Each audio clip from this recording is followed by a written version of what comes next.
Assalamualaikum warahmatullahi wabarakatuh. Halo semuanya, bagaimana kabarnya hari ini? Semoga kalian tetap dalam keadaan sehat selalu ya. Stay safe and stay healthy. Apa ya faktor-faktor kegagalan demak dalam menyerang Malaka? Nah, di sini saya akan membahas mengenai faktor-faktor kegagalan demak dalam menyerang Malaka. Kerajaan Demak. Ya, pasti kalian sudah tidak asing lagi ya dengan Kerajaan Demak. Kerajaan yang mendapat julukan sebagai Kerajaan Maritim Islam yang sangat hebat. Kita ulas sedikit ya mengenai Kerajaan Demak. Raja pertamanya adalah Raden Patah yang memerintah pada tahun 1500 sampai 1518. Raden Patah merupakan keturunan dari Kerajaan Majapahit. Disebutkan dalam berbagai sumber bahwa beliau adalah putra dari Raja Brawijaya kelima dengan ibu dari Tiongkok yang bernama dengan Siu Banci. Dalam Pepet Tanah Jawa disebutkan bahwa Siu Banci dipersunting istri oleh Silir Raja Brawijaya kelima. Namun sayangnya pernikahan tersebut menimbulkan kecemburuan oleh istri-istri yang lainnya. Sehingga pada situasi yang tidak memungkinkan tersebut, Raja Brawijaya membawa Siu Banci ke Palembang. Pada saat itu, Palembang sedang dikuasai oleh Arya Damar.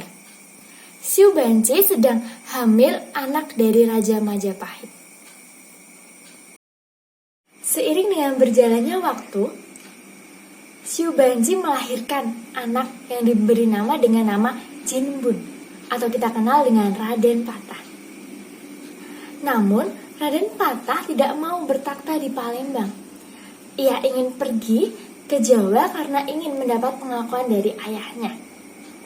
Seiring dengan berjalannya waktu, maka diberikanlah daerah kekuasaan. Dan Raden Patah bertakhta dengan gelar Sultan Syah Alan Akbar Al-Falah. Yang kedua adalah Adipati Unus. Beliau merupakan panglima gabungan armada Islam yaitu Banten, Demak, dan Cirebon. Ia diutus untuk melakukan serangan ke Malaka karena merasa Malaka adalah Kesultanan Demak yang direbut oleh Portugis.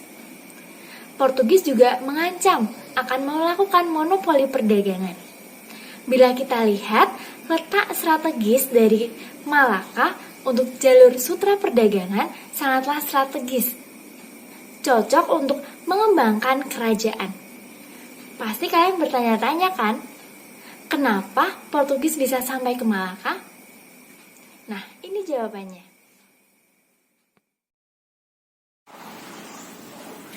Di Kesultanan Malaka pada kepemimpinan Sultan Mahmud Syah, ia mewarisi kondisi lingkungan kesultanan yang sering mengalami intrik politik. Maka dari itu, pada tahun tersebut bangsa Eropa masuk.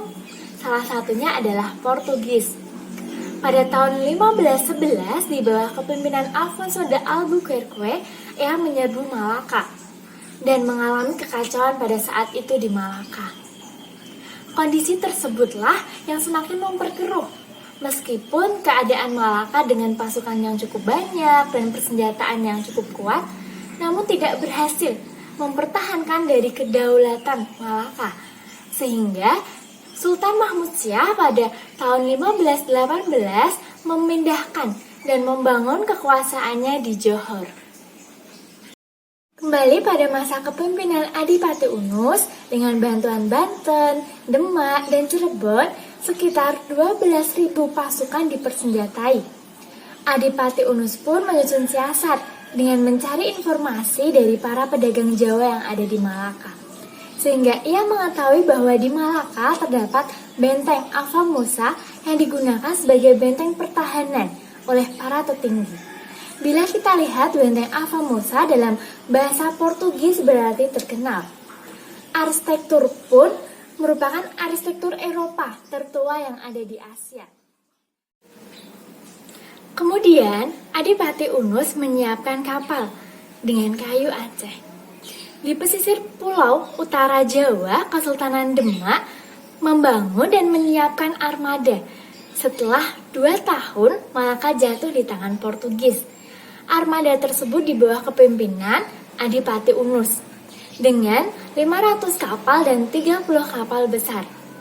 Kapal besar tersebut cukup mencengangkan kapten dari Portugis, sehingga ia mengirim surat dan menceritakan kepada Alfonso de Albuquerque bahwa kapal dari Kesultanan Demak sangatlah besar, dilengkapi dengan persenjataan dan meriam-meriam. Kapal tersebut berlapis 3 logam. Meriam-meriam yang ditembakkan kepada Portugis ternyata tidak mampu bekerja dengan optimal. Meskipun Demak menang dalam persenjataan maupun kapal yang banyak, namun Portugis tetap unggul. 7 tahun kemudian, Adipati Unus datang ke Malaka. Kedatangan tersebut ternyata membuat Adipati Unus gagal dan gugur di Malaka. Faktor-faktor gagalnya tersebut adalah yang pertama, persenjataan yang digunakan pada saat itu yaitu jetbang sama seperti pada era Majapahit. Kedua, banyak senjata-senjata yang digunakan tidak lengkap dan tidak memadai dengan baik. Kemudian banyak pasukan yang gugur. Selanjutnya adalah kapal-kapal banyak yang terbakar. Dan yang terakhir adalah ketidakmampuan untuk menyerbu benteng pertahanan. Kemudian pada gelombang berikutnya dengan didampingi Trenggono dan bekerja sama dengan pihak-pihak yang berpengalaman, dalam catatan Mendes Pinto terdapat bahwa ada pembela Portugis yang mualaf yang bernama Kece Zainar.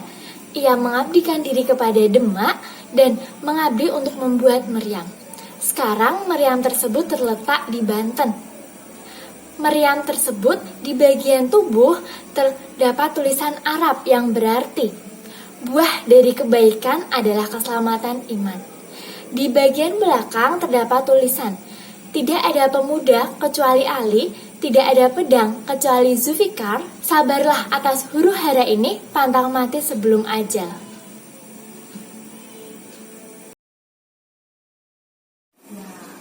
Kesimpulannya, faktor-faktor kegagalan Demak dalam menyerang Malaka yaitu pertama, dalam bidang persenjataan. Persenjataan yang masih digunakan masih lemah. Meskipun dalam jumlah yang banyak dan kekuatan kapal-kapal yang besar, namun tidak mampu mengalahkan Portugis. Yang kedua, banyaknya pasukan yang gugur karena serangan dari Portugis. Kemudian yang ketiga adalah kapal-kapal yang terbakar, sehingga membuat pasukan gugur di dalam kapal sehingga tidak mampu menyerang lagi.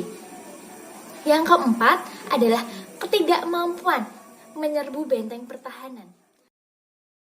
Sekian pemaparan dari saya. Terima kasih sudah mau belajar bersama saya. Dan terima kasih telah menyaksikan video ini. Mohon maaf atas kelalaian ataupun perkataan-perkataan saya yang salah. Dan jangan lupa sebarkan video ini agar bermanfaat untuk teman-teman semua dan menambah pengetahuan semuanya. Wassalamualaikum warahmatullahi wabarakatuh. Stay healthy semuanya.